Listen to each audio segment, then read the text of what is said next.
हे तुम्हाला दिसतंय तर मग कॅमेऱ्यात पण दाखवूया. सोडियम मेटल, सोडियम मेटल जो आपण पाहतोय तो किती डेंजरस असतोय हे तुम्हाला मी तर वर्गात सांगितलंय. सोडियम किंवा पोटॅशियम जर पाण्यात टाकलं तर तो हायली रिएक्टिव्ह होतो आणि जास्त प्रमाणात जर पाण्यात टाकलं तर काय बॉम्ब सारखा उडतोय हे तर आपल्याला माहित आहे. चेक करूया, थोडासा कण आपण यात पाण्यात टाकून बघूया की नेमकं होतंय कसं. ठीक आहे, दिसतोय का?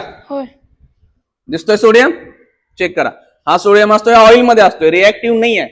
जर ह्याला ऑइल नसलं, हवेत ठेवला तर हा रिएक्टिव्ह आहे. ठीक आहे, थोडासा कट करून आपण पाण्यात टाकूया. आता हा सोडियमचा कण आहे आपण. ठीक आहे, दिसला? हा दिसतोय का सोडियमचा छोटासा कण? आता हा आपण पाण्यात टाकतोय, बघा काय होतं. पाण्यात टाकतोय,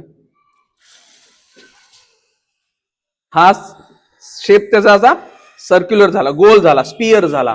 हा स्पियर का झाला? सरफेस टेन्शनचा इफेक्ट. जगातल्या सगळ्या गोष्टी सरफेस टेन्शन मुळे स्पेरिकल बनतात. आणखीन थोडासा कट करतोय मी.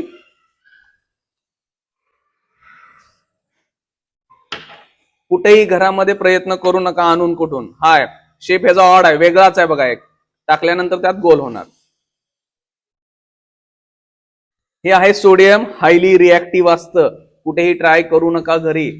हा सोडियम मेटल जो आपण पाण्यात टाकलेला, पाण्यात जर मोठा पीस टाकला तर तो बॉम्ब सारखा उडणार आहे. त्याचा व्हिडिओ मी बनवलेला आहे, ऑलरेडी दाखवतोय. तुम्ही घरामध्ये ट्राय करू नका. हा तुम्हाला मिळणारही नाही, स्पेशल लॅबची परमिशन लागते तरच मिळतो. हा कशासाठी? आपल्या पिरियडिक टेबल मध्ये तुम्हाला कुठे आहे बघून घ्या. सोडियम आणि पोटॅशियम हे दोन आहेत. हा मऊ आहे पण डेंजरस खूप आहे.